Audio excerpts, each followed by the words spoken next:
just more, right, to think More. about. Because I was supposed to expand that and kind of put more of my thoughts in there because I do have more thoughts, and just kind of put it out as an ebook. Mm-hmm. And so that's the goal now. Okay. Well, I think it definitely needs to be an ebook. I'm gonna say that one for sure. If I had the time, I would probably try to make it a full-fledged book. But I mean, it will be a full-fledged book, right? Because Yeah, I'll probably go through Amazon Create Space and get it definitely needs to be. hardback copies. It, welcome everybody to the 10K Projects interview with Mr. Camari Ellis, the financial rebel himself. If you would like to put your name and your state where you're coming in from so that we can just recognize you, we kind of do that all the time if you're new to us. We kind of just want to say hey to everybody. Some of these people are from our community, some are probably from yours. So we will get to see everybody this evening. Hello, Tony from VA. I'm in VA as well. So, oh, we got Phoenix, Arizona. Hey, everybody. Mr. Kamari is in lovely Philly, my home state here. I'll just say I represent the other side in Pittsburgh, but West Side. yes, I represent the other bookmark side of VA. You know what they say about PA, right? We, It's Philly. It's Philly. Then it's Pittsburgh and Alabama or Mississippi or Tennessee in the middle. Whatever one you want there's to a whole country in the middle of those two. Yes, that's how it is. whole racist country. It's something, I will say. It is definitely something in there. San Diego, yes, that is awesome. We are going to get started here. We are talking about your wonderful article, like I said, that we have discussed numerous times here because it is a full packed kind of thing of how to build Black wealth. And you started this, it was like what, 2016, I think it was, right? January. Yes. And That was the published date. yeah, you what made you put it together is my question, because that's what I wanted to know. Like what made you just sit down and write that piece? I was mad. A lot of times these inspirations come out of anger. And I've been reading a bunch of the reports about the Black wealth gap and how, Black families had $11,000 in net worth and white families had on average 144,000 net worth. And I just keep seeing these reports. Mm-hmm. Everybody was saying, well, it's the man's fault. And yes, that's true. But at what point are we going to shift the narrative and say, well, what are we going to do about it? Right? What stance are we going to take? How are we going to move forward? To me, and I'm speaking generally, so everybody doesn't say this, but everybody just saying it's the man's fault didn't sit well with me. I don't like just laying down, being abused and oppressed, and not doing anything. Our ancestors fought for many, many years just for us to get to this place in and of itself. So to me, for us to just kind of lay down and just take whatever's being dished out is disrespectful to their legacy and their hard work and their sacrifices. So I just started writing one day. And I was going to do like a 500-word essay, and it wound up being about 10,000 words. Mm-hmm. Some of it was kind of jumbled up because what you see now is more of the refined product. Before it was kind of all over the place. And a few people helped me edit it and make it into something presentable. And if you ever noticed, it's actually organized in about 3 different ways. Yes, that's what we're going to talk about, because Okay. interestingly enough to kind of move through it. So you start out, and I put the article in the actual chat. So if everybody wants to kind of look at it, I didn't want to put it up on the screen because you can't see us kind of having the dialogue. So we'll go through it. Okay. But the first thing is that you have one point where you start out, again, you talk about why and the whole angry Black man thing, which I always think is very interesting, that if you articulate your stance about something, specifically about how things are, even from your own perspective, it's kind of looked upon as if you're, kind of being, defensive, or that you're kind of just being erratic about it. I always call it like, it's almost gaslighting, because it's like, if I'm telling you how I feel, how could it be wrong? But people are going to tell you how you feel and why it's inappropriate for you to feel the way you do. Right. So I love that piece that you started out in that point. But I think that number one point is, you said you develop a mindset of abundance. Mm-hmm. And I love the example that you use, because you did talk about our ancestors who truly were buying their freedom. Mhm. And I think this is really innocuous to a lot of things that are going on right now, where it's not going to instantaneously change. We don't have the ability for things to change, but we do kind of have to plot and plan. And I think there is that kind of dialogue that we're having. But at the same time, I think people don't apply the mindset. I think they say that rhetoric, like, okay, we got to do something. But in that mindset, there isn't the abundance. So, how do you think you should develop an abundance mindset? So, I mean, so if you're going to develop a mindset, I believe you have to first change, because I believe most of us have been trained and programmed to believe we live in a universe of lack or of scarcity. And a lot of the quote unquote gurus talk about that. So I'm not trying to get too woo woo, but I do believe in mindset, and I do believe in outlook, how you look at things.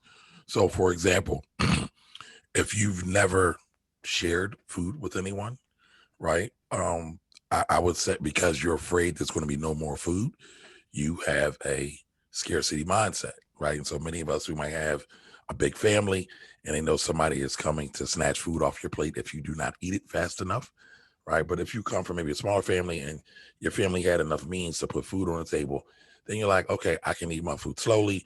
I don't have to rush. I can actually enjoy it. And then so you're like, okay, this food always going to be abound.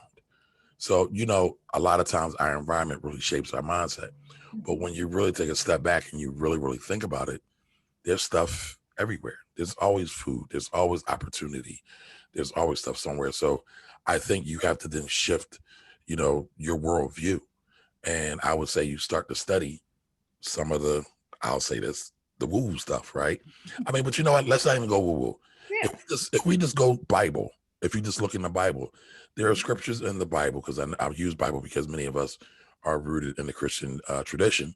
But there's oftentimes there are passages in the Bible that state that you have nothing to worry about. If I take care of the birds and the trees and something like that, it's something like that. I can't recite it perfectly right now, but the verse says, I take care of everybody else and everything else. Why should you worry about lack?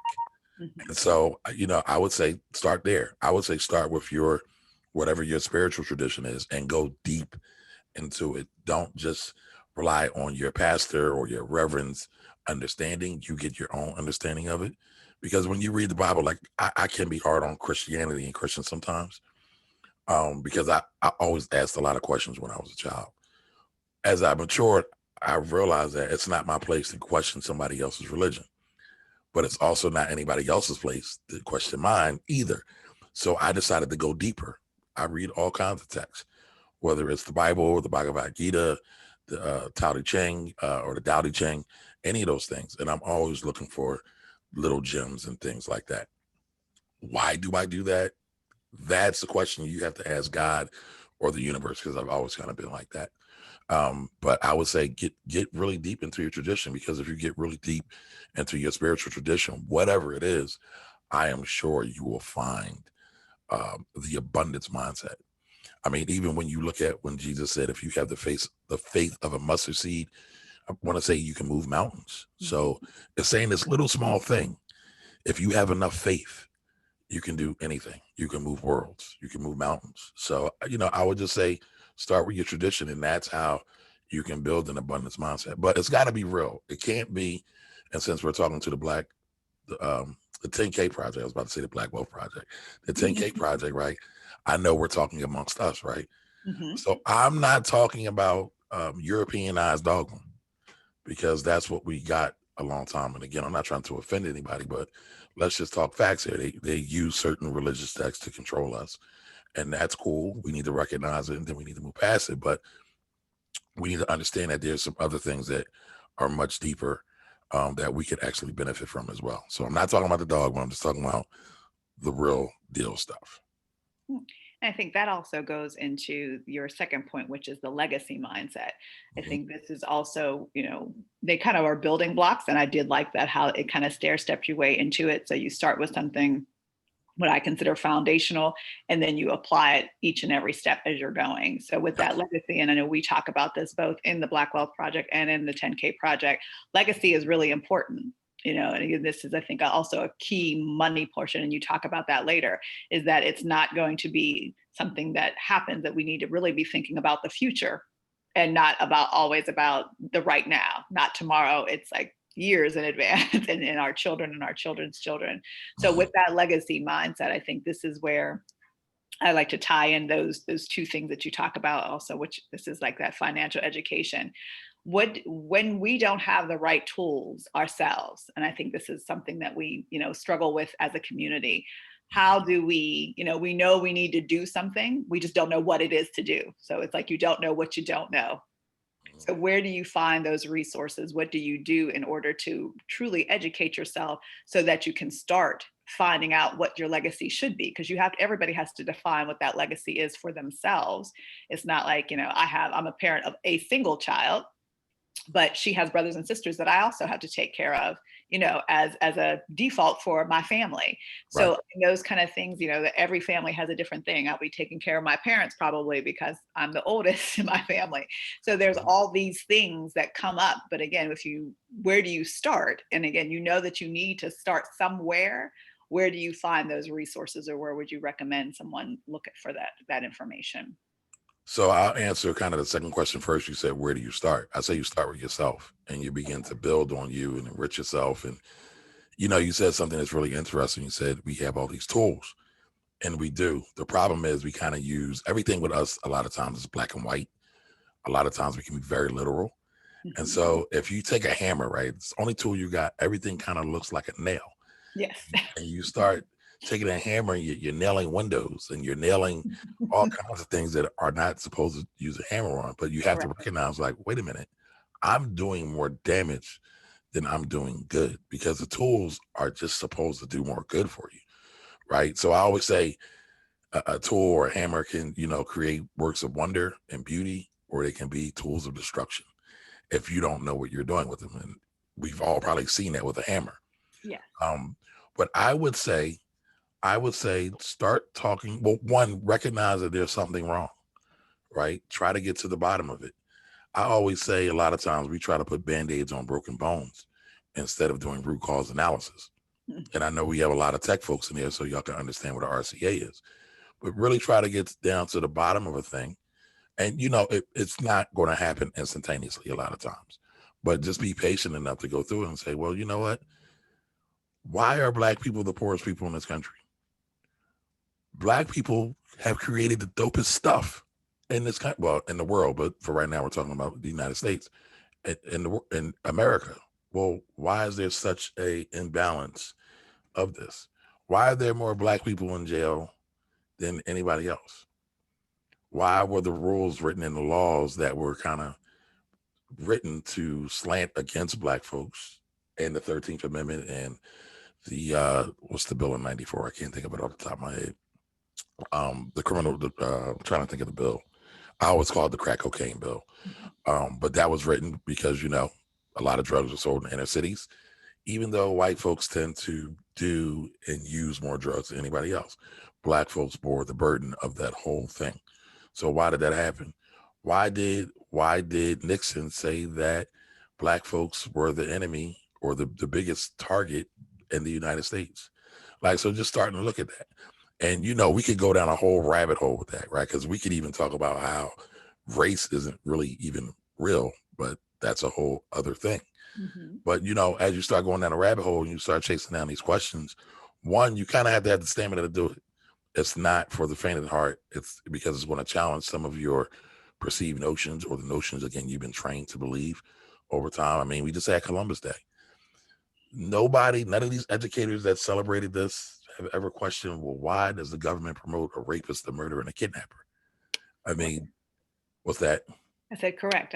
We've had this discussion many a times. I think Right, I've had this discussion as a child, and it right, always, caused a rift right, in my history classes. right. And, many of us who were quote unquote rebel rousers, so called, right? You got in trouble for that. I was one of those, because Mhm. it just didn't make sense. You start mixing and matching facts, and it's like, oh, that doesn't make sense, So I would start going down those rabbit holes and trying to figure things out, as it relates to wealth. If we're talking about it from a financial standpoint, because I think wealth is more than just financial. I think it's more of a holistic thing, Mhm. from health to our mindset to our mental health to our physical health and also our financial wealth. But, speaking particularly about financials, let's look at some things. Why are there so many check cashing places in Black communities or predominantly Black communities?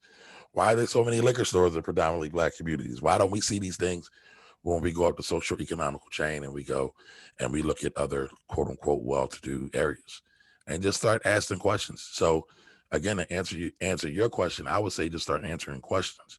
Those are the questions I always ask. And for me, as I started my journey in financing and accounting and tax, I always thought money was our problem. It's not. It's something deeper. It's something that's been really ingrained in us, trained to us, programmed in us, that we as a people have not figured out how to eke out and destroy and move forward from. Not yet, anyway. I think it's coming. I pray it's coming. I'm meditating for it to come, but it's not quite here yet. Yeah. I think this year, I always say that there's an interesting turn of events sometimes bring conversation about. Mhm. And I think, again, socioeconomic problems are economic problems, and economic problems are socioeconomic problems. So that kind of they're changing. I think people always say, "Oh, there's some social constructs," but I'm like, social constructs really came because of money. So when we start delving into these kind of things of like what race was, what things are, Mhm. they, again, because they're fabrications, they really started from an economic standpoint. So that's when we're always kind of at we didn't have race when everybody was just a worker. It was when we had to delineate those workers that we came across like, oh, we need to now segregate these individuals somehow by some mechanism. And that's how you got it. And that also happened with the economic. I can pay this person this rate where I can pay this person that rate. So all those things kind of happen simultaneously. And now the conversation is shifting. We're kind of having that resurgence of the conversation, but why? We're asking the question, Right. why does this happen? And I think because of just the devastation of this year, this year has truly been relentless in showing us over and over how broken things are. Mhm. And I think that mindset comes into play really clearly, that the questions just keep, I mean, you're aware of the questions every single day. You can't escape them because we're not in a default state of living. It's easy when things just kind of go the way they're supposed to go. You can lull yourself into a default. Right. There is no default. Like every day we're deciding how we're going to do the day.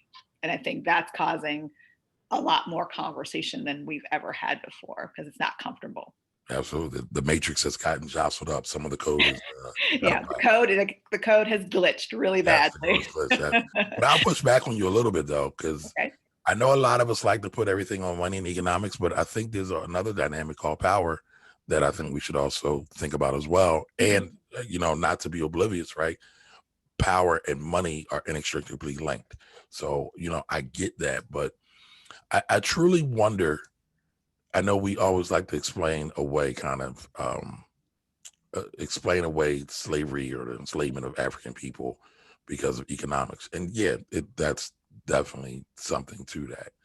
But I also feel that it was power, Mhm. because some of the things that were done to people like us, Black folks from Africa, it wasn't just about money. Again, it was about power. And you could also argue that, they wanted the power so they can get the money. But I think we also have to think about both sides of it as well.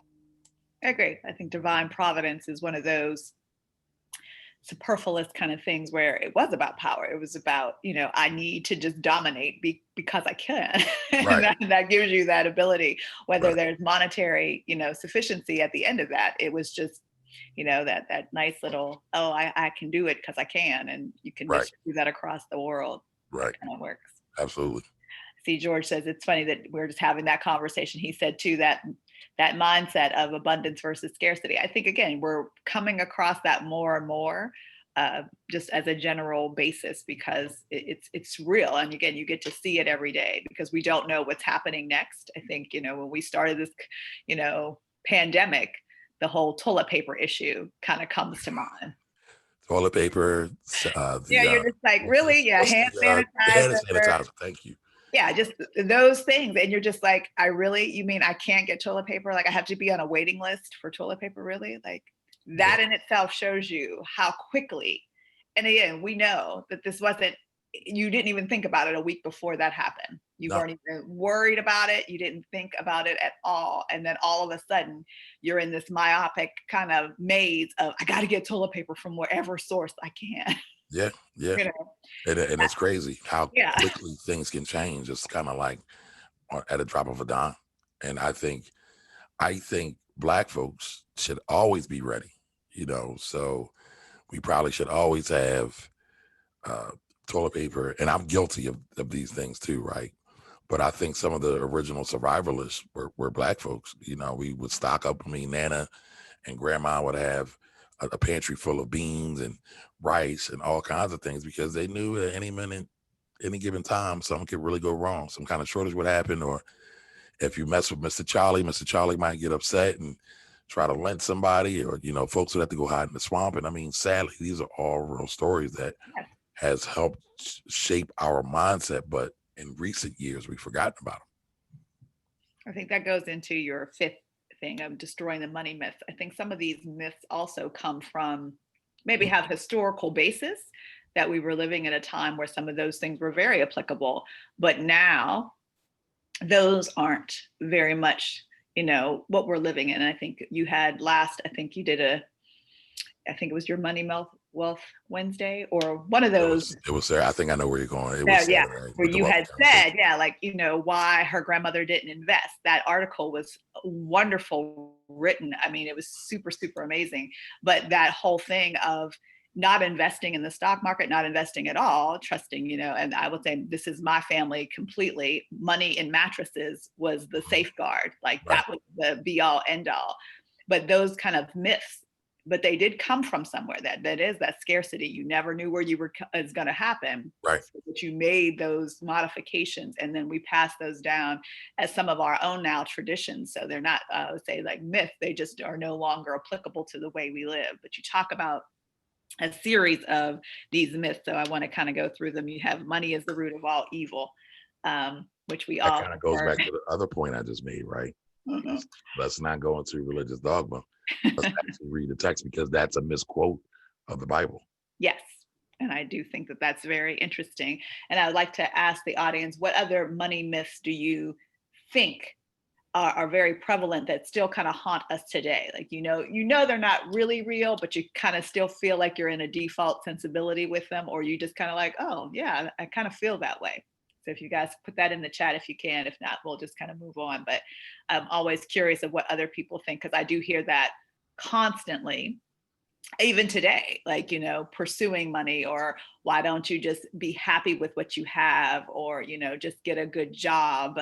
I can borrow it. Raven always said, I grew up, again, from Pittsburgh, Pennsylvania, definitely a working place. Everybody worked in the steel mill, and that was the be all end all job. Every male wanted to work in that place. Every woman wanted to marry a man who worked in the steel mill. That was that was your life. And that was the myth of just get a good job, work in the mill, and then retire, and your life would be perfect. And that shattered in 1983 when 30,000 people were laid off in 2 weeks. Yeah. Wow. So that, those are those kinds of things. Like I said, it worked for years and years and years. That sentiment of just getting a good job, which it was. I mean, they had 100% healthcare. We had the greatest healthcare ever. We didn't pay for anything. We could go to the dentist 6, 7 times. You can go to the emergency room. You could do whatever you needed to do. But at the same time, that halted very drastically, just kind of how that pandemic happened, where one day everything was fine. The next day it wasn't. And then not to mention pensions, right? Everybody was Oh getting yeah, that was pensions. that was done. Yeah. Yeah. So I see, don't trust banks and get a government job because benefits. Yep, we know that one. So Tawny says she grew up in the Midwest, and she said, like Pittsburgh, yep, work in factories. And you, right, that loyalty built in there because it did everything you needed it to do. And it seemed like it was so stable that nothing could penetrate it. Like it was never going away. No one thought Pittsburgh Steel, that was driving everything and anything that you wanted. Like I remember even my father working in the mill and going to work with him sometimes, and I would ask, like, why were their cars parked really far away, like almost to the train tracks? He's like, oh, those people bought foreign cars, and they couldn't even park. in the parking lot. They had to park by the train tracks and walk to work. And it was like, he was like, yeah, people, we produce, and this is what we're proud of, and we're going to do it forever. And like I said, that changed very quickly. Yeah, and that also kind of drove the patriotic mindset for a lot of people, because a lot of these steel mills in various towns were very much unionized, and Mhm. they very much pushed American made, American built. I even got to deal with that a little bit when I was doing institutional money management, because at the firm that I was working at dealt with a lot of unions and managed a lot of union money. And you, even now, this was in the 2000s, 2010ish time frame. They didn't want to see anybody with a foreign made car in their parking lot. Mhm. And I was just like, wow, it's I don't know, 2009, 2010, somewhere around there, and we still care about where a car is made and manufactured. I get it, but at the same time, I don't.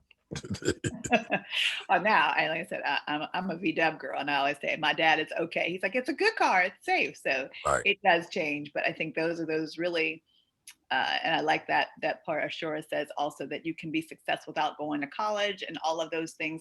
There was a definitive, like, just reassurance that your life was okay and that you shouldn't strive for more. I Yep. think there was also that kind of like, if you ask those questions like, oh, I want to try this, and people would instantly say, oh no, why would you want to do that? This is a surefire thing. Everything was so much like, if you didn't do it, all hell would break loose by doing something else. And I thought that was really interesting. Even growing up there, I obviously knew that I was a girl, so there wasn't really a whole lot that I was going to do in the steel mill, even though I wanted to work in the steel mill with my dad, um, and also be a quarterback for the Steelers. That was my other job that I was going to have. But don't So laugh at you me. are I was really from the serious. Berg. I was serious. Yes, those were the Yeah. two jobs that I was going to have. The I was going Steelers and the steel mines. I get it. that, Steel that was factory. it. That was my life right there. But Yeah. I do think that was, these are the myths. And I said, like I said, I don't even want to call them myths, because they were really just our traditions that were handed down, and we couldn't think of anything else because they just drove us. And again, that default of just doing what everybody else did because it was secure. You knew what was going to happen every Friday. You were going to get paid. You knew you were going to have full benefits. You knew if you worked for so long, you were going to get your pension. Those things were already set up, and you just had to just follow suit. You didn't have to think about it. But anytime Absolutely. you stepped outside, you definitely were like, why do you do that? And it was almost like people were pulling you back, trying to tell you, to discourage you from doing anything other than the norm. Yep. That is So, true. That is true. definitely. So this goes into number 6. So this kind of ties into our, with the dominate and STEM. For those of you who I'm a techie. You may not know that. I've been a science math person my whole entire existence. There is not a time that I didn't love it, and wanted to be an engineer at certain points in time in my life. And then the internet came in and it changed everything for me. But this is something that's really important too. And I always say that this is the change for me. Um, STEM was the thing, like the advent of technology was what killed the steel mill. Hmm. Like, that's what happened. It just was made cheaper, faster, and quicker, and had Well, systems and processes around it. I mean, it truly did. That we were making it in a way that was not sustainable. It was sustainable unless you wanted it to be very, very expensive, and it didn't have that just in time, aspect to it, and being agile, which we were coming towards. And so but the I would say globalization really was the killer. As a matter of fact, now I'm looking at it. Tony just said foreign cheap labor did the Midwest, and it also did steel and other kind of miners as well. And yes, was technology a part of that? Absolutely, absolutely. Yeah, and I think that this goes both ways, because I think this is why I always say it killed an industry, but it also was our resurrection. Mhm. So with technology, we had to figure out something to do with ourselves. So we became a medical center. That's where we have, Carnegie Mellon coming out with great inventions, and University of Pittsburgh being now the epicenter of everything in Pittsburgh. You can't go to any medical center without it having UPMC on it. But those are those things where it can, tech can be very great and do wonderful things and change a city around, but it also can destroy industries very quickly. And we're Yeah, moving in that direction right now with automation. we're Right. But I was seeing. going to say Pittsburgh has now attracted a lot of tech startups as well. So it's Mhm. kind of like a flip, like you said. Yeah, but I think this is where, it comes and goes, and I think this is where people look at technology as just like, this thing. It's great, and I will say it's great for me. It's been great for me, but I also know the damage that it can do. I've been firsthand knowledge of what it's capable of and what it can do in the sense of disenfranchising people as well. Because as a Black community, our tech is really not there. We don't participate in the tech industry as much as we should. And I think that's when that point was made in your article, number 6. It's not only dominating it, but also incorporating, because most of the businesses that didn't survive the pandemic couldn't, because they weren't able to pivot. They didn't have the back end systems to really support new and innovation, even just moving to a digitized system of some sort, being able to, like I said, if you're a mom and a pop store to deliver food, you need to be able to get on DoorDash. They weren't able to do just those simple things in order to make that pivot to sustain their business. And I think that's one of the biggest things I'm always a proponent of, making sure we utilize tech, not just even to be a career, but to make sure that it's a part of our businesses. Because to me, every business is a tech business. It just has a specialty. So I'll say this. I told you I'm going to make this into more of a full-fledged ebook now. Mhm. I probably will rewrite number 6 though, Okay, so what would you say now? because everybody is on the STEM wave. And listen, STEM's great. Science, technology, engineering, and math is awesome. But I think imagination oftentimes in those fields is often lacking. So I Mhm. kind of use STEAM, and STEAM it's not my acronym, but that basically stands for science, technology, engineering, art, and math, right? So in art, it can be writing, it could be drawing, it could be music, it could be anything. And kind of making sure we're coupling them together or making them in concert using the art. If you look at the new iPads now, you can now draw on them. Mhm. If you look at some of the other touchscreen computers and laptops, or even like what did they have, these like pads you can attach them, you can draw, you can do so many other things that are creative or have a creative bent to them while using steam or STEM to your advantage. But I don't think there's enough emphasis on the A. I don't think there's enough emphasis on the art. And you can do both, right? A lot of times they try to make you live in this binary world where it's just ones and zeros, where you have to be all tech or you can just be an artist. And I think that's bad. I think that's bad. Well, I would say, as a mother of an artist, a visual artist at that, Mhm. that's where it comes together very nicely. And I'm seeing that, I'm part of the Black Blockchain Consortium. And with that, we always talk about the business of blockchain. And I tell people that all the time. Half of the battle isn't the tech, because Right, the tech is already built. It's there. It's going to be utilized in whatever capacity, and it's been there. right, It's really the business portion, and that's where the creativity is coming out of. What can we do possibly without trying to recreate what we already have? As I said, this pandemic has shown us that some systems aren't going to be rebuilt. They need to be totally tossed away and rethought and re-engineered. And that's really about the business aspect and that creativity of looking at something and saying, hey, we can do this better. There's a way to maneuver around this, or hey, we can add this or take this away and do it in a different way. And specifically with blockchain, now you have the advent of things that you could never do before. So it's not even about recreating something, it's creating something brand new. And I think that's where the majority of the business opportunities are going to come from. Both jobs as well as, creation of true businesses are going to come from how that we create these business models and then utilize them and employ ourselves. right. But it'll be the creatives who will actually The be able to. creatives will absolutely do it, and Oh, they'll just need to find a techie yep, person to yep, implement it, because that's all that it really is. It's like, I can do whatever you want. I always tell people, I'm not the person who comes up with the Taj Mahal. I'm the person who gets it built. You got right. to tell me what you want. I can build it, but I'm not the person who's like, yeah, I need the stained glass and I need all. I don't. I'm not that person. But I'm I talk about Steve Jobs a lot, right? And Mhm. everybody thinks Steve Jobs was this tech wizard, and he had some tech ability, but it was really Steve Wozniak that had the tech ability. Mhm. Steve was more of a creative. And what did he go to college for? Calligraphy. Right. Right. Well, I always say, I just watched something today that was really interesting. It said that Steve Jobs he didn't create Mm, the iPhone or the Mac. He created the need for those things. and he was the best marketer. He could tell you why you wanted it and why it would change your life and how wonderful everything would be. That's the skill that he had. And he Right. had the foresight and vision to ensure that he had tech people to bring whatever he needed to Right. life. Exactly. But Exactly. that's what it is. He has But to what have is that marketer. but what is marketing? Creative Great. That's a what lot of it's times. all Yeah. that. It is all, I would say the You know, creatives are definitely the next wave of individuals, because we can't continue with these, what I consider antiquated systems. Those systems are gone. but They're just people like done. to hold on to antiquated systems. They So do, especially in the tech world. If they always say, if it ain't broke, don't fix it. And I'm like, that's it's right. broke. And you keep saying, don't fix it, but it's broke. Yeah. I can show you Yeah. every day it's real broke.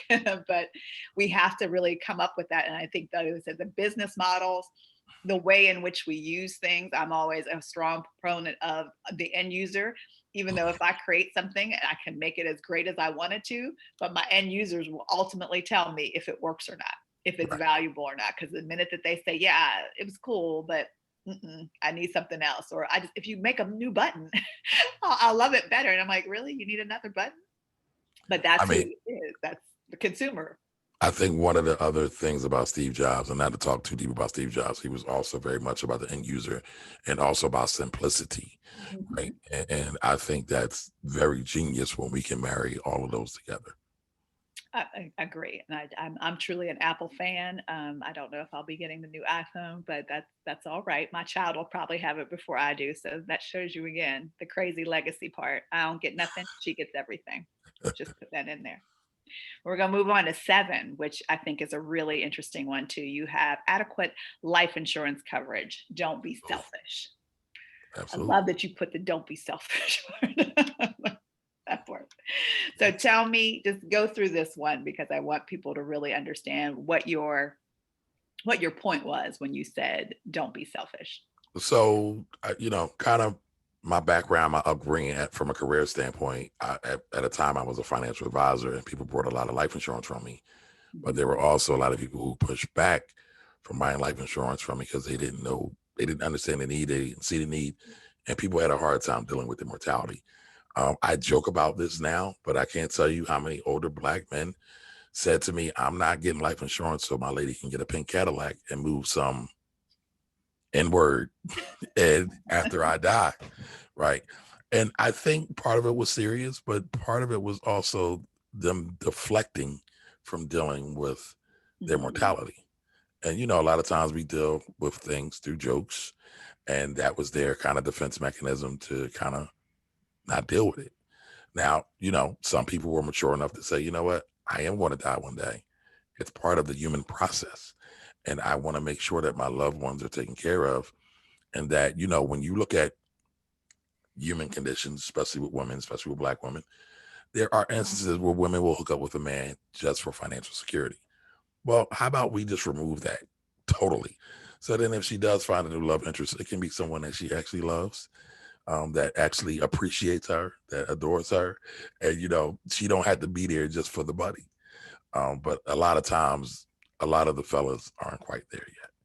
And there's a lot of other issues, but just to recap, what's life insurance for? Life insurance is for income replacement. In my opinion, life insurance is probably the greatest financial instrument or tool ever created, because I can put $1 into life insurance today and it could potentially pay me $1 million the same day. Potentially, this is a hypothetical, but that is how life insurance works. So if you have to qualify for life insurance, you have to be in good enough health to qualify for it. But let's say I qualify and I get it. I've seen people qualify for $500,000 in coverage for as little as $25 a month. And so think to yourself, how long would it take you to accumulate $500,000 and a lump sum in a big pot by saving $25 a month? Probably would never happen. Mhm. Even with some of the greatest interests in the world, it probably wouldn't happen. And a lot of times, if in our communities, where a lot of times we're doing GoFundMe's, and this is no slight or diss to anybody because everybody's situation is different. But how do we get rid of the advent of using the GoFundMe for people who had ample money and that were healthy enough to qualify for life insurance, but wouldn't deal with it in a responsible fashion, wouldn't deal with Mhm. their families financial security, ultimately also housing security, could also lead to food insecurity, so many other things, by just taking $25 a month, $50 a month, maybe even $100 a month to get enough coverage to take care of them. And I think I talk about in this article too. Can you imagine if everybody had $1 million policy, and once you pass, the family gets $1 million. So you can take that $1 million and relatively conservatively probably generate about $50,000 a year from that in perpetuity or forever. And what would that look like? Right? What would that look like to your family to get a guaranteed $50,000 a year every year? Now, your loved one, your spouse might have made more than that, but they're no longer here. And having them not in the home also helps to reduce your costs. And please don't think I'm being insensitive to people passing, but I'm laying out the numbers here, just the numbers. And so just think about that. So the cost of living has gone down because you're not buying as much food, you're not using as much water, you're not using as much electricity, but you still got a basic stream of income that's coming in to take care of your family. So you're winning, but you're not just winning for one generation, you're winning for 2 generations or 3 generations. I don't like to talk about this a lot, but I think in the 10K project, it's applicable. The reason why the Rockefellers, the Kennedys, the Vanderbilts, I'm trying to think of some of the other rich, wealthy families that their wealth, they use life insurance. Now, I'm not going to tell you all to go out and get trust, because I see people are talking about getting trust and starting LLCs, and a lot of times it's in poor taste. And it shows a great level of ignorance because they don't really know how it works. There's more cost involved with that. There's more knowledge that's involved in that. You need more professionals in that. But a basic life insurance policy could do wonders for many a Black family in this country. Agree. And I think this is talking about mortality. I think this is always, again, I come from a family who's Southern based. It was always talked about, you putting one foot in the grave if you talked about, anything about insurance of any kind, like how we're going to take care of the house, whatever. It was always like, don't put me in the grave. I'm like, But you know what? Well, that's true too. But you've been talking about going back and doing a history on things. There was a point where Black folks couldn't own life insurance companies. If anybody ever read the book Black Titan, it's about a wonderful gentleman by the name of A.G. Gastons. And A.G. Gastons was from Alabama, and he was a Black millionaire during the time of Jim Crow. And he wound up starting a life insurance company because most times Black folks couldn't start them. It was illegal, and there was a lot of other things going on behind the scenes that would prohibit them from getting into those activities. But he started that because there was a need, and Black folks would notoriously kind of pass the hat to take care of burial needs. Well, why do that when we could actually make a process and a structure and create a wealth leverage tool to go by that or use for those times? That's very true. And specifically now, again, we're seeing this with the pandemic, hitting us very, very hard with regard to losing loved ones that you didn't think. Like I said, you could be, doing all the requisite things and still come across this and not survive, even with regard to the medical bills on one side, and then again passing. And we've seen that a lot. I've seen more, I think, GoFundMe's at this point for funeral costs of individuals who died of COVID this year alone. And it's like, it's difficult for me to think about that. Like, why weren't these people? And these people were working every single day. And I'm like, that's also something that you see. Your job wouldn't even, you work all day, every day, 40 plus hours a week. And now you still have to go to an outside source to bury yourself. It's just very unconcerting to me. But, that's one of those things that I definitely think that was a great point and needs to be discussed a little more freely. Moving on to your 8 and 9, I love this because this is truly the impetus of the 10K project, not only buying Black, but also investing and creating Black businesses.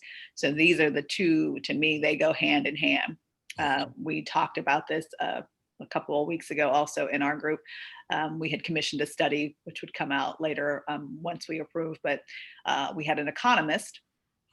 Shout out to Eddie, the economist, who kind of did some research with regard to the impact if we got to do what we wanted to do, what's the current situation and what we can actually address. And he came up with a 98% leakage, showing that particularly even if we buy Black, if that we have to source our products from any other sustainability aspect, which to me is that supply chain. We're really just, we've only hit one person. We've only bought from that one vendor, and it literally leaves the community right after that purchase. So let me say something real quick. Sure. What you're talking about is a term in economics. It's called multiplier effect. And so when your money doesn't have its greatest possible multiplier effect, meaning that the $1 that you spend can now turn into $100 because it's floating through your community, like you said, through the supply chain, whether it be somebody buying wood, somebody chopping the wood, somebody carving the wood, to make this beautiful clock, this beautiful clock against the wall. You would need all of those things. And then if you need any metals inside, you can go to some kind of metal fabricator or whatever you may have. But now we can't do that, right? We have to outsource it. So like you said, it's about a 98% leakage. But it's funny when I hear you say that, right? We look at the amount of Black dollars that are going to Black businesses, and it's only about 2%. Some say 3%. It's super duper low out of the 1.3 trillion that Black folks spend together. But again, if you look at it, it's 2%. So for every $100 that we spend or that we have, we only spend $2 with a Black-owned business. So I just find those numbers eerily correlated and matched up together. It's so scary. It's so scary. But we could turn that around. What do you feel like at this point, since like I said, this article is written in 2016, so now you flash forward to this particular time. How do you think those two really are impactful at this moment? Well, you just kind of talked about it, right? So for every dollar that money goes out, that's a dollar that we're robbing ourselves. That's a job that an entrepreneur or a business owner can potentially offer. I love Rick Ross, right? I'm a big Rick Ross fan, but So am I. There's a picture floating around of Rick Ross buying this 87 acres in Georgia for $1 million. But standing right next to him is this white real estate agent, right? So no diss to the real estate agent, but what would have happened if, and I don't know the whole particulars, right? And I'm not trying to trash Rick Ross. I'm just using this as an example because it's relevant. But what would have happened, because usually in real estate deals, you have the listing agent or the listing broker. And if you have your own broker, they now have to split the commission. Mm-hmm. So what would have happened if Ross would have said, and again, this is an assumption, everybody, I just want to make that clear. What would have happened if Ross would have said, you know what? I want to make sure somebody in my community gets a part of that commission. Hopefully somebody that's been giving value and doing good work by Ross the whole time. And said, well, you know what, Tom, the Black realtor, come represent me on this so you could at least get half of the deal. Obviously, Tom's got to work, and Tom's probably a bad word. Let's say Charles. Charles the realtor, come in and you can get half the money. Obviously, he has to work for it, but at least you now get half of it. Mm-hmm. At least half of it comes back to the community in some way, shape, or form. At least somebody's family or other Black businesses now have an opportunity to compete for those monies. For the most part, with the white guy, that money's gone. Like you said, leakage. It's not coming back again. And again, not being racist, because some people may say it's racist. I don't believe that it's racist. But I do believe it's survival of the fittest. And so we have to look at that and say, well, how can we be more intentional about keeping money in our community?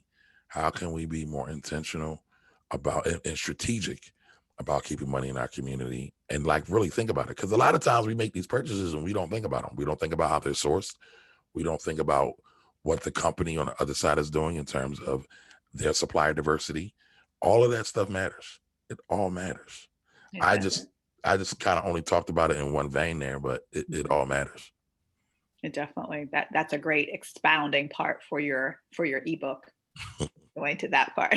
Yeah, there's so many. But then we talking about real estate. That's number 10. You said you learn and embrace investing, and not just real estate. And I do find this one is a really strong conversation piece. And I get dogged all the time because I don't own property. And this has been a long time. I'm old. So people are like, why don't you have a house? And I'm like, I just don't want one. And that doesn't seem to ever solace people when I say that. But what is it with that? Why is that? Why does it seems like real estate takes all of that where we don't invest in the stock market? I think I shared an article in your group that showed like 33% of Black families don't have, participate in the stock market or just any investment at this point. And now we have alternative investments, specifically, again, harking back to the 10K project aspect. Why won't we even invest in our own businesses?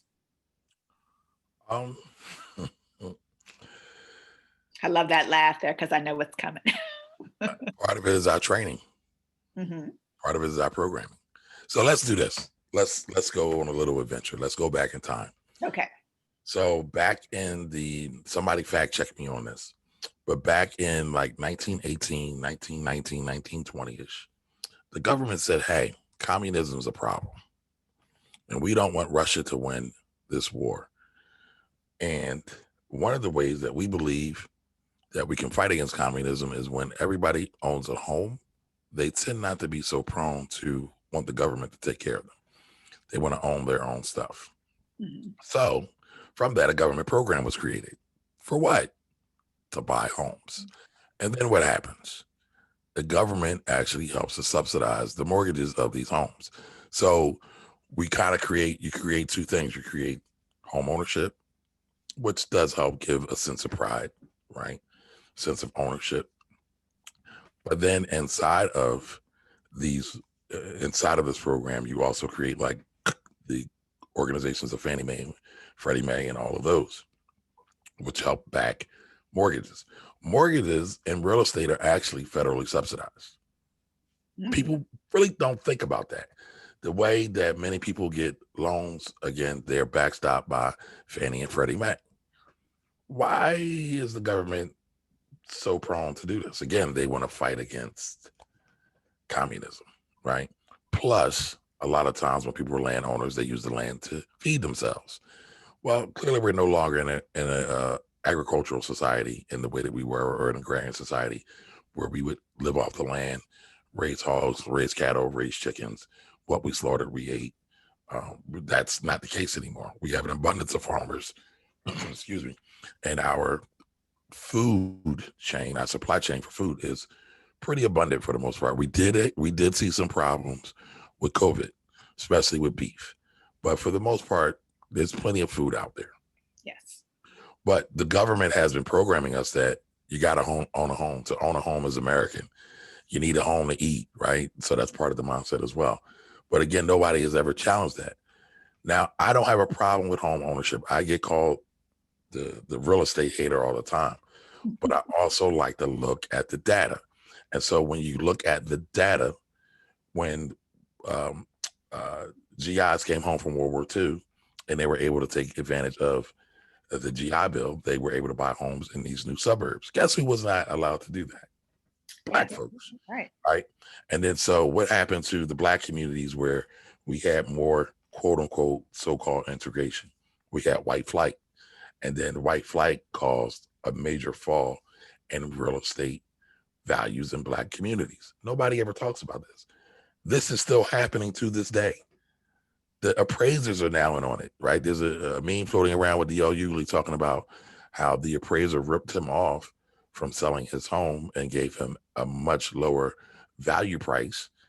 And then when they had when they left and they put up, they took down all the Black fixtures, all the cultural reference things, and they made it white and they weren't there, the value all of a sudden went up. Well, what was any different between when DL and his family was there and had their cultural things on the wall versus when he wasn't? It was the absence of that, right?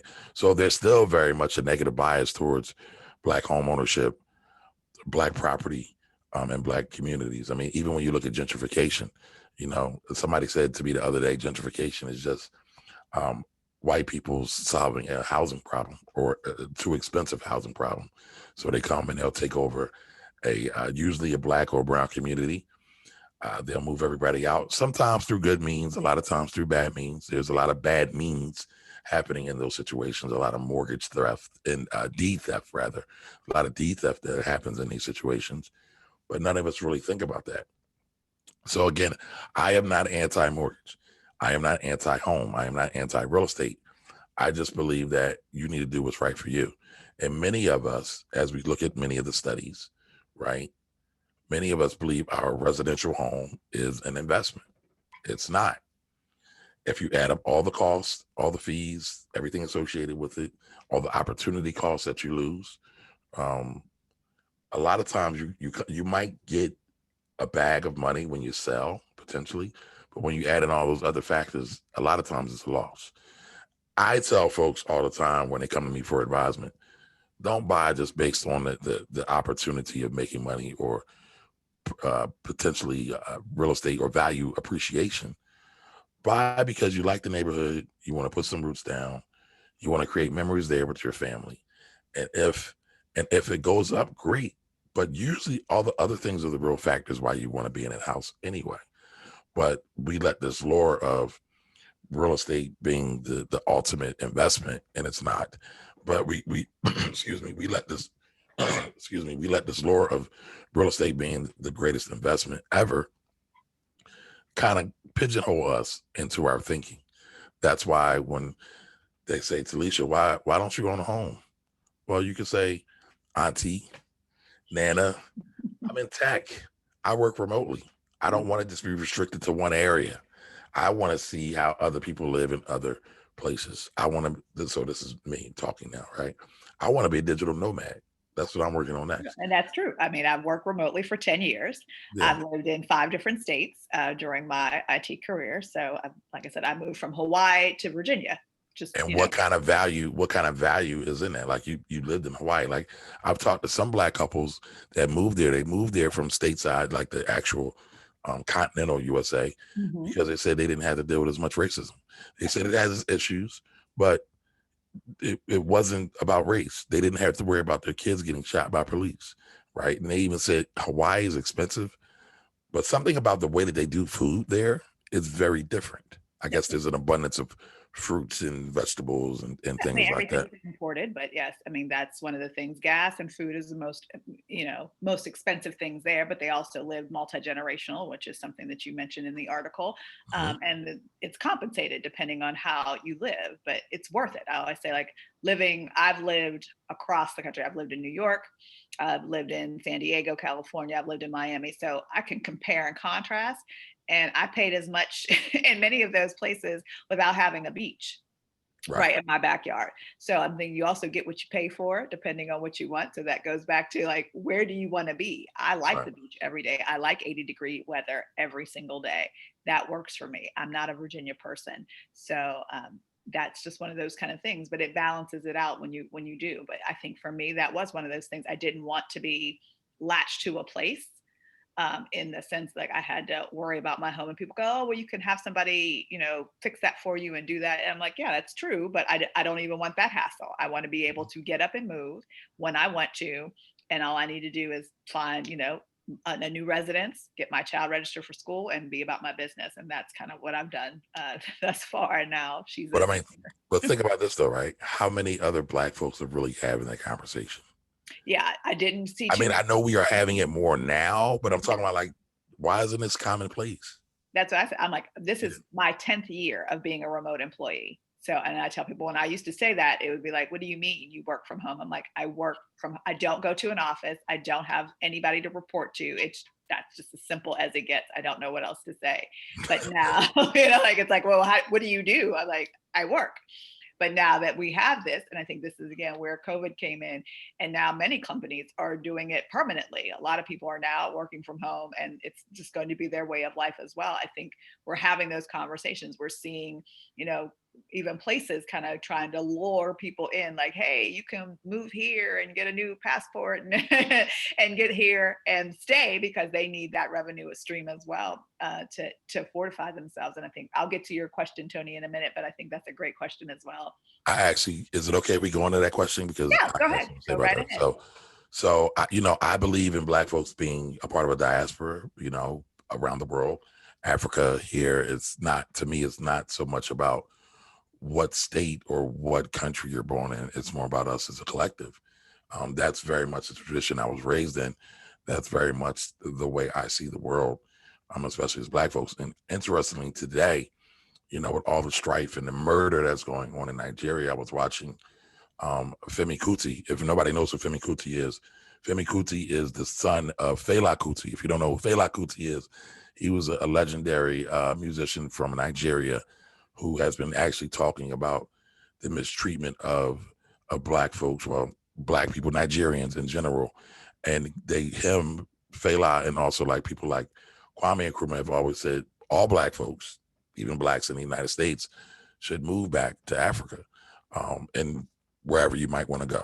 And you should make the borders open. So Tony, I saw your question, and I've been seeing people and knowing people that have been kind of migrating or reverse migrating to Ghana for quite some time. There are many U.S. born Black folks that have moved back to Ghana. And I think that's a wonderful thing, especially with remote work now. Also, there's a lot of investment opportunity over there. When you think about all the minerals and diamonds and gold and oil and things like that are there. I mean, coltan, which runs all our cell phones. We want to talk about tech, is being mined in the Congo now. And the way they're doing it is very harmful to the people. So just imagine if we had more U.S. based Black folks investing their dollars in Africa, moving there, spending there, traveling there, vacationing there. It could really change the dynamic there for us. I think there so is. I think it's a great idea. I do too. I think I think the displacement always, people always say, well, you don't know where to go. I'm like, you can pick a country. Like I said, I can pick a state to live in. Right. You can pick a country to live in. And I do think there are opportunities for us specifically to have cooperatives and collectives to actually, again, to have the sourcing of the things that we need both here as well as there. And I do think that there could be a whole lot to be gained from that level of interaction with us. So I do think that's viable, and it will become probably more viable later. And there's a lot of myths. Again, myths are killing us, folks. But there's a lot of myths that quote unquote continental Africans don't like Black folks in the United States. And yeah, there are some instances of that, but I always say to folks, there's those over there that have no problem with Black folks from the United States either. It's just like going to your neighboring neighborhood, right? They don't necessarily like that you're from your part of town either. It's not that much different. So, I would just say, start researching, start listening to some other things, start to doing the process of reprogramming yourself, or just being open-minded to other things and other people. Understood. Yeah, I think that is awesome. So we're going to kind of piggyback back to the article here. And 11 was interesting for me in the sense of, even before the 10K came along, the creation of investment groups with your friends and your family. And this is a plug for us right now. Starting November the 2nd, we are having the Black Family Wealth Challenge here in the 10K, which is simply, we're going to have resources and information with regard to looking at an investment club. Like, how do you start one for yourself, for your family?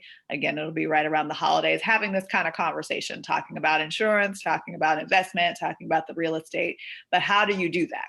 And we're going to give you the tools and some of the resources to actually put that into place, and even, kind of structure that for you so that you have those talking points ready, and then some viable resources to kind of go through that. So that's what we're having. So tell me why you put this in the article.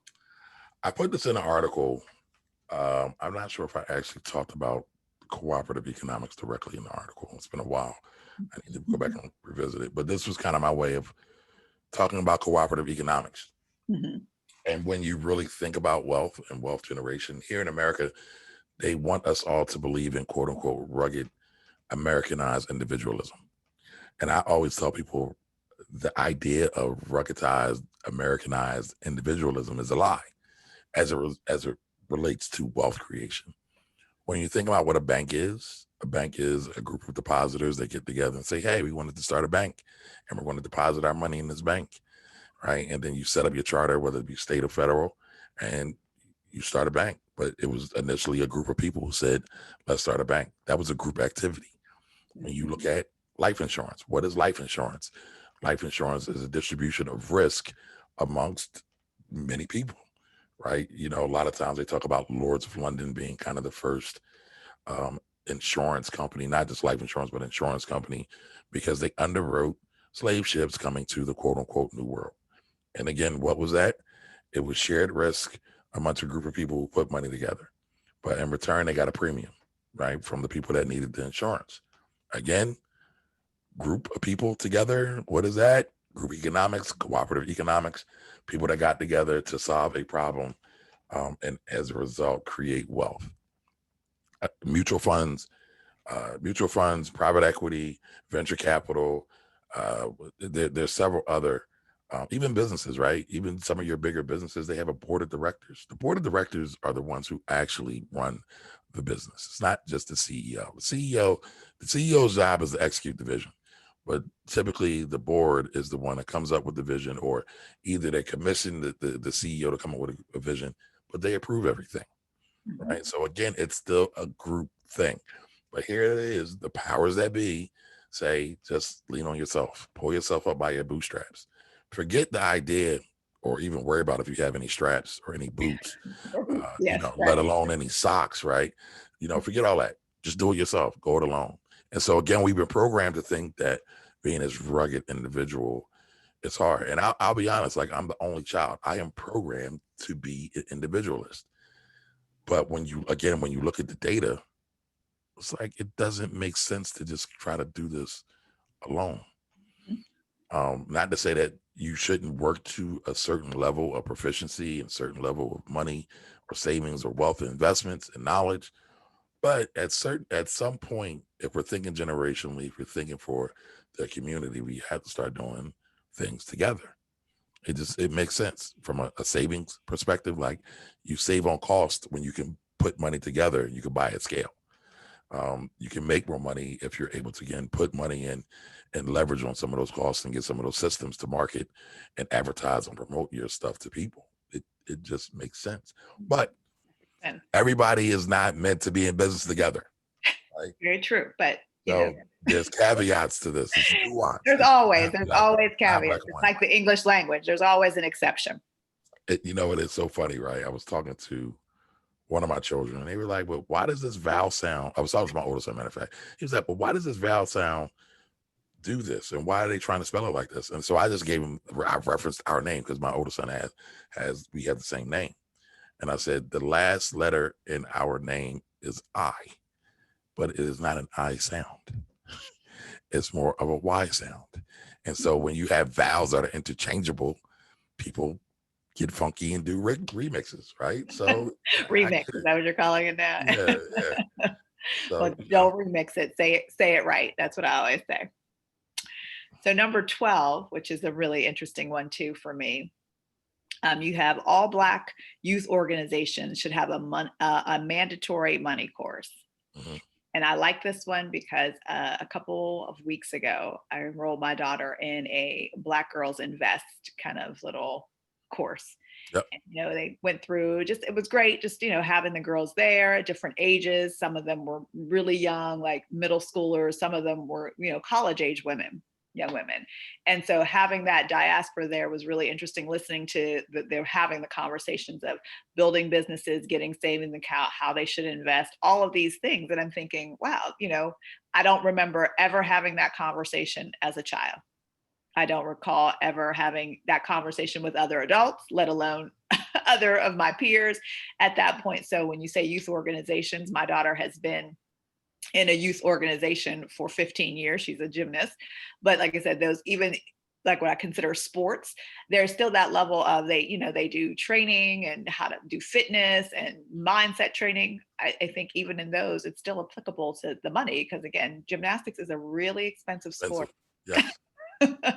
So I love that in there because that to me is mandatory. Just like concussion training, I think you need to know where those dollars are going and why they're going there. Yeah, I I totally agree. I mean, I wrote it, so I agree. But I wrote it. that came from. I'll tell you what that came from. Mhm, I would go around and do classes for youth a lot of times, and I mhm. know I was thinking about. I did one for like Jack and Jill in my area, and I was like, wow, we should do this more often because I connected with the children. But if you're not there, like children, it's not necessarily about quality. It's really about quantity with them. It's all about the time. Like children don't care if you've got a Mercedes Benz or something fancy clothing or going out to eat. They just want you. Right. And that kind of goes through every part of their relationship or relationships they have. And I said, man, it would be really awesome if I was able to spend more time with them just to play games about money like Monopoly. So sometimes I'll do Monopoly challenges. I used to use another game. I pledge not to use this person and his games anymore because I feel they're racist, and I will not support a known racist at all, even if they have a good product, because I feel that the racism somehow latches on to us and our thinking. I don't want no part of it. Again, people might think that's woo-woo, and it's cool, but that's just my stance now. I don't have any patience for it anymore. But at any rate, sorry for the tangent. But at any rate, I would do all these games and things with them, and it'll just be like one time. Mhm. What would it be like if I did it once a month or every other week or something like that, and really spend time and really were able to help guide that? I think it would be great. I think it would be amazing. And I always say, I wish there was, you know, exposure. And I think this goes to the top before, like when we talk about, having some of the conversations you say, talk about money. Mhm. You can talk about money in a whole host of ways. It's not always just like revealing, your deepest intimate or secrets, like I get paid this or that. It's really about how does money work? And I think it took years for me to understand that. And I still don't feel like I have a strong concept. I think I have a working knowledge. I would consider myself intermediate, but still not knowing how to make it work. Whereas now, and money is changing. I said, my daughter doesn't know really what fiat currency looks like or feels like. My mother sent her a $50 bill, and she was just like, what is it?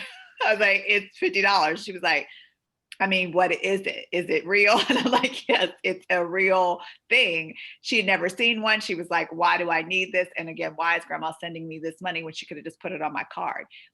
That's the conversation we're having. So this is where I think we're in a different stage of talking about money right now, especially with the digitization of it, and that it isn't something that you feel like you can hold on to, or I remember getting $2 bills from my grandmother every time she went, and I would keep them in a safety deposit box because that, like you have to keep them safe. And I'm thinking, like, who gives $2 bills anymore? But at that same time, oh, you give $2 bills. I love them. That's my Oh, grandmother's. but I do it for that reason. I do it sometimes when I'll teach classes, I'll play games, right? And one of the things I know is to get children involved, they got to get something, right? Yeah, yes, they Um, do. so I'll use like $2 bills, and I'll use like um the new like gold dollars, just because they're different. I use them because they're different, because they're what's the word I'm looking, they exquisite, they're exotic, right? They haven't seen, because I've had people ask me before, children ask me before, this is a $2 bill, is this real? I've never seen anything like this Yeah, before. they don't see them yet. And so Yeah. it's a novelty, right? So it just gives something else to talk about. And it all, but yeah, money is changing. I was talking to my children the other day, and they're not really motivated by money at all. And I'm like, listen, you ain't gonna live with me forever. Y'all gonna have to learn to develop some skills so you can take care of yourselves. They're working on their collective economics. They're like, you gonna live with me. This is what happens. Well, I talk about multi-generational living, and I'm okay with it, but I also would need like a mansion, an estate or something, because I need my space. You need them So to go to the West Wing. Is that what you're saying? yeah, so y'all got to be bringing something to the table too. You got to make sure the wings of the houses are good. Got Absolutely. it. Understood. So as we move to the last couple here, I do think this is, we talked about religion at the beginning, so we're kind of finishing off with it. You say that every Black church and religious organization should have money management, and that also that the churches should form their own banks, or at least deposit, kind of rally for individuals to deposit their money there. Hmm. So Absolutely. I think this is an interesting thing right now, because we're seeing this, the Bank Black movement that started again during this time, and now we just have Greenwood coming up with being a digital Black bank. But how do you feel like the church specifically, and why did you call the church out in your article with regard to those activities? You think I called the church out, like called them out? No, meaning like you pointed them out, you highlighted them. I'm sorry, not call Well, out. listen, it's the guide is about Black wealth, right? How can we talk about Black wealth and not talk about the Black church? The Black church has been instrumental, good or bad, because I'm not here for the smoke, but good or bad, for everything with as it relates to the Black community. And so, a lot of our civil rights, a lot of abolitionist movies started out of, not movies, movements. A lot of abolitionist movements started out of the Black church. So why shouldn't they play a bigger role? I mean, there's so much of what's being directed in our community that literally comes from the church that they should be involved. And listen, I'm from Philadelphia. So when I think about Philadelphia, I also think about Zion Baptist Church, where they have Reverend Leon Sullivan. And for those of you who are not from Philadelphia, Leon Sullivan at Zion Baptist Church, they actually started a credit union, right? And Leon Sullivan was actually the first Black man to own a major strip mall in the nation, because he started what's called the 1036 plan. And that was basically $10 a week for 36 weeks from an approximate 400 people. And he was able to take that money and leverage that and to buy strip malls to house businesses there to generate income. And there is still some ownership of that today back to the Leon Sullivan Foundation. I know it's a little different. I don't have all the information on it, but he started it. He started it. And again, it was cooperative economics. And again, if the church can take tithes, and again, this isn't all church, but we're talking generally, if the church can take tithes, and most of the time they're depositing them into white banks, PWIs, predominantly white institutions, why can't we do some of the same things for our banks? There's only 23, or I guess maybe 24, 25 now with the expansion of Greenwood. And I want to say they have less than 5 billion in deposits. That's deplorable. Now, again, there's nuance in everything. Some of our Black banks are not up to snuff, sadly. And I hate saying that, and I usually would never say that publicly. But since it's us, we can talk about it. So a lot of them aren't really deserving of our dollars. But however, we have to, again, realize that we need Black banks, because Black banks tend to be more accommodative to our situations, whether it be poor credit, whether it be just being more creative with the overall financing of things. We need that. Every other ethnic group, every other community has some type of banking. Um, Again, you need it. But we also have to fight the discrimination that's been going on, the oppression that's been going on, because redlining via banks like Wells Fargo, via banks like Bank of America, and so many others have really done us wrong. And so instead of just giving our money to, again, these PWIs that just persist on treating us poorly, persist on treating us like animals, we should be able to bank with our own. But again, that's going to take a real mindset shift. Now, the question I had with Killer Mike, and I'm a big Killer Mike fan too, right? And this is just a question. This is not an accusation. Why didn't he partner with like a One United and drive that banking interest there so we can get an even bigger bank instead of splintering and separating the banks? Now, this is the assumption. Again, I'm admitting this is an assumption. We've seen his work before. We've seen him put or direct customers to these banks, Black-owned banks, to open up accounts. So I'm figuring and assuming that maybe people weren't necessarily online with the vision of a totally digital bank, and there was a divide there. But we have to start thinking like that. Like, how can we do things together? If it makes sense. It doesn't always make sense, right? Visions don't match, personalities clash. But how do we figure out how to do this? I mean, I always say, and I get ridiculed for this, but I always say, you never see the Jews fight in public. And when it's time for them to get down, if anybody says anything bad about anything potentially Jewish, the ADL comes out with the stance. You never see any Jewish folks come out and say, "Oh, the ADL shouldn't have did that." Right? So we kind of got to get on that same code and on that same time, when we're able to collaborate and do things and work as a united front in the public, and then we hash out our battles in the back and in the background and behind closed doors, just in the interest of the community and pushing things forward. But again, that's going to take a level of maturity as well. What do you want to say? I said that's one of the traditions I wish we would have kept, because they always say, "Don't put your business on Front Street." We need to deal with our stuff in house, Yeah. instead of having it always in public, because we're playing out a lot of our drama right now, Yeah. specifically at this time, too much in public right now. And we are very much divisive towards each other, as well as our own causes, the things that really truly impact us.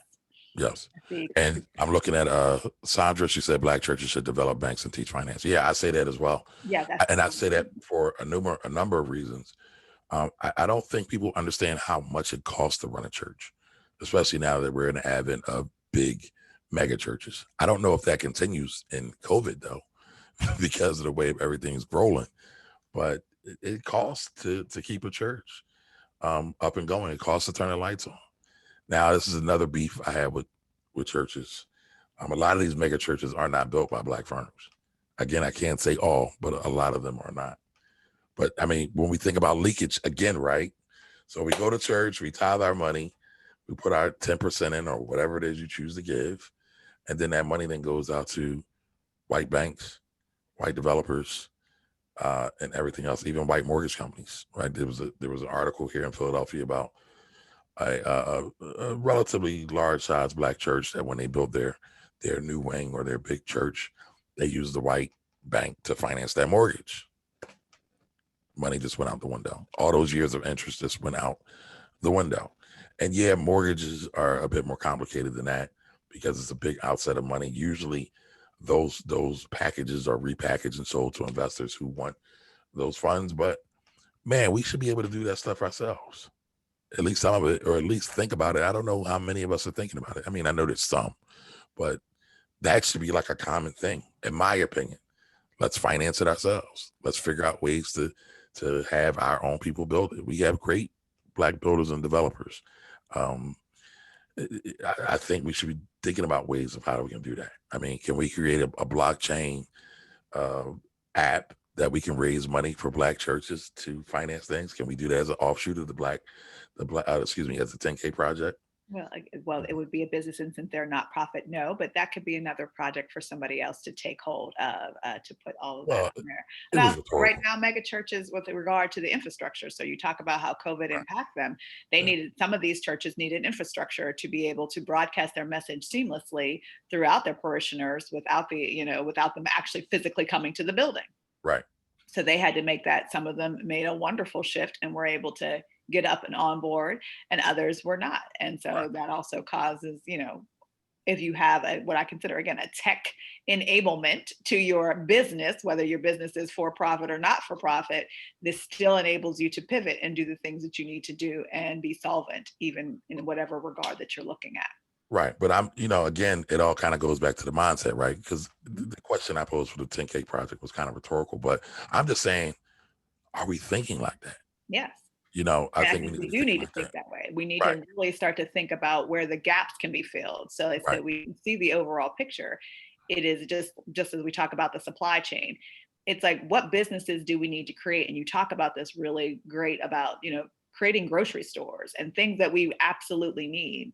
Hmm. I mean, it's great to have another barber shop or, a this or that, but does it really facilitate what the community needs? And maybe sometimes that's what we have to be looking from a business strategy perspective, what we actually need in our community that will also not only benefit us, but benefit everybody as a whole. And I think that's where the kind of conversation keeps coming through. And that's like one of the strong tenements of the 10K project, was not just to, have whatever come to us. It was really those true industries that are definitely needed, that will have not only impact for the investors and for the entrepreneurs, but also for the community as a whole, because we do need to start thinking about what businesses we need so that we can actually make them, produce them, support them, and then buy from them. So Right. it's definitely something that it's continuous. It's like I always say, concentric circles. It wasn't just like a one and done. There's a Right. lot going into it that we need to kind of always consider. Absolutely. So we're Absolutely. almost, wow, we've been here for a minute now. I'll let you go. So does anyone have questions for Mr. Kamari? Because I know we were chatting away on this article. Like I said, the article is in the chat. Hopefully you get to see it. And we were looking for that update here. I'm waiting for my book. I need a copy. I need it signed. Oh, you want it signed? I want it signed. I want it dedicated to me. I want the whole nine. Oh, wow. You want a lot. I know. I'm just, yeah, again, ask for what you want. I'm That's asking. right. I know. I believe in that. Ask for what you want, take what you can get. Yeah, I'll take it. But I do. I love, like I said, I've read this at least 5 times. Seriously, I've read it 5 times. How can we follow him? Mr. Pre wants all your information. Who So wants all my information? I'm pretty visible. I'm on Facebook. I'm whatever social media you are on, I am on. I am on Twitter, Facebook, Instagram, and YouTube. You can find me on YouTube at Camari Ellis. You can find me on all platforms. Actually, it's Camari Ellis or the Finance Rebel, as you see here on my shirt. So I would love to connect with you all. I'm in the group as well, right? So I'm there as well. I try to get in there as much as possible. I have a couple other projects I was doing. I have a running joke with Miss Shine here. I say, you guys make me sick, right? Right, because y'all see a lot of the stuff that the 10K project is doing is things that I wrote about before. And so I've thought about them before, but you know what they say, an idea is nothing without execution. So I had the idea, but I didn't have the execution. So I joke with them about this, especially Miss Shine here. But again, I'm actually in all of you all coming together and doing some great things, because at the end of the day, my ego isn't tied so much tied to my ideas. It's more tied to the idea than coming to light in whatever shape, form, or fashion that is actually best for the community. I think we're a perfect example of collaborative efforts. You know, I say Cherie is our CEO. She is the visionary. She sees it, you know, in all its different multifaceted ways. She sees it from every angle. I am the strong grunt worker. I am the executioner in that sense. I can see it. I need to do these 5 million things to get it done. And our team kind of has all those parts. So we, as of 5 of us, we all have a role, and we play that role really well. And I think that's what makes us, you know, work that way. So when the idea comes, it's like, okay, so how do we do it? Where do we go? Let me find something. I don't think it's an accident that that it's 5 women, 5 Black women. Well, 4 Black women and 1 Black man. Oh, there's a brother. Who's the brother? I didn't know that. Eric Spence. You see Eric Spence all the time. Yes, you do. Eric is. I must have missed him. Listen, I'm still a man, right? So I might have just been. You about to say, you just like, I don't see him in the middle. No. But yeah, listen, don't want to miss out on the brother, but it's still four sisters and a brother.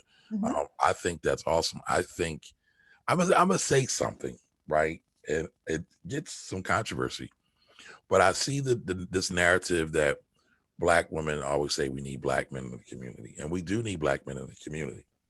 But I always see that we're expected that Black men to be the leaders in our community. And so I push back on that. I say Black women have always been the leaders in Black communities, going back to Africa, because when men went to war, who was tending to the village? Mm-hmm. When men went to hunt, who was tending to the village? When men got sick, who was tending to the village? Now, yeah, was there a better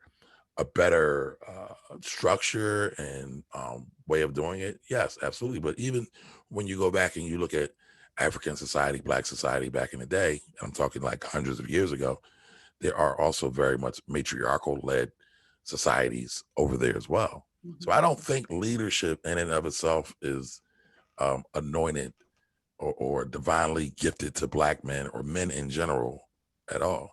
I think we have to start really recognizing and challenging what I call white supremacist paternalistic thought that we've kind of been programmed with. There's a lot of sisters that can lead just as good as some of the brothers, if not better. And I think if we're talking about the community, right, we want who is best for the group and not best for the ego. So we really got to start challenging some of the stuff that we believed in over many of the years. And again, not saying that men don't have a role. Everybody has a role, but it doesn't necessarily need to be at the head of the table or the quote unquote leader. You know, and also that collective, like you said, it's not individualistic. We knew that we couldn't do this. I mean, the whole aspect was Cherie was talking about it one day and she's like, yeah, this would be great if, and she would say it and we're like, yeah, okay. And she's like, but I don't want to do this by myself. It's too big of a task, which it truly is. But, you know, a lot of times sisters and women get a bad rep. They say they're catty or whatever. But when there's something to get done, all that goes out the window. Yeah, I would say we definitely, I mean, we bring ourselves, our full selves. And I think that's another aspect of the project is that we get to say, you know, all of our experience, because we're all older. This is not something we just kind of jimmy rigged and threw together. It's like, you know, we have a business writer, an HR personnel, an educator, Mhm. Eric in himself has been in the music business, the publishing business. So he has a wealth of knowledge about the true business and that gritty business. That's not a nice Yeah, business. it's definitely gritty. Yeah, you know what I'm saying? That's not like, oh, the nicey, touchy feely kind. And then, I'm coming with my IT. So all of us together, we hit it at different angles and we see things very differently. The passion that we all had was that we wanted to see something, to be a resolution. We couldn't keep talking about the same thing and this is awful. This is, wouldn't it be nice? We needed to do something. And that's where we definitely, I think, that galvanized us to do what we needed to do. And every day, like, this is a challenge, as you know, to build any business. And the undertaking is pretty large for those who don't know a lot more about us. We do have an educational platform where we give information, but our ultimate goal is to also have an equity crowdfunding platform, which is a super large undertaking in the sense that there's only 44 in the United States. You have lots of regulations, specifically the SEC and FINRA, to be exact. And we are halfway through that process. So we've applied, and we always have to say if and when we will be launching that out. But I'm saying that's the process by which we have to go through, is to ensure that not only are we doing it correctly by the bylaws of these organizations, one is a government agency, one isn't, but also that we truly address the issues the best way that we could. Right. So Right. that's where we are. Right. Well, that's correct. I would agree with that. We're Now, trying. George is saying he wants the book too. So So I'm about to say, see, everybody wants the book right now. that's cool. I appreciate that. It's actually, We're gonna keep hounding him. Y'all have to hound him because he doesn't listen to me because I say it every day. So if y'all pressure him, maybe there might be some. now you know what sisters know how to do best, though. Exaggerate. Don't tell me every day. No, See, Bree says she buys it. You can pre-sell your book. See how we setting you up for excellence right now. You absolutely did. You absolutely did. So I'll say this: you can text Black Wealth Book to 215-974-0058. Again, 215-974-0058. I kind of have a community that I'm growing over there offline that's not on any of the socials because the social algorithms are starting to drive me crazy. And listen, I get it, right? It's free, so I'm not really complaining, but at the same time, I'm like, well, I know I have to do some ads over there because you got to open up the algorithm, but at the same time, I would rather start building my own community as well. Yeah, so put that in the chat for them here. What's the number? 215-974 0058. And just text Black Wealth Book and you'll be added to my overall community in the Black Wealth section of the book where I'll be putting it out. There we go. And you know what? I just remembered because we were only supposed to go till 8, right? I know, right? I had an appointment at 8. I totally forgot. Oh, I'm so sorry. See, this is you get me in trouble. I know. I'm sorry. I'm sorry. Forgive me. So I would love to do this again. And talk about it some more. Like I said, this is the greatest part because now I've gotten all the way through. That was my goal, was to keep you getting it. Like, I just wanted you to talk about the points because we're still working through it. And I always said we get maybe 3 or 4, and then we start talking about what happens. And I think that's the best part. It does cause a lot of conversation, and people feel very passionate about some of those points. So yes. It's definitely living. So 4, almost 5 years later. Yeah, how about that? It's still going strong. I'm really honored and humbled that you all took such a great interest in it. Because again, it was really done out of frustration. I didn't really have any expectation for it. It's to put out here like, listen, these are my thoughts. These are things that everybody can do, either individually or together with family or community. And it's not as hard as we make it out to be. So. Well, we definitely appreciate it and look forward to anything that you possibly give us because it's always a wealth of knowledge to talk to you. And I always love hearing your thoughts about stuff. Likewise. Thank you so much. I appreciate it. Thank you, everybody, for joining us, and we will see you soon. See you later, Mr. Man. Later. Have a great night. You too.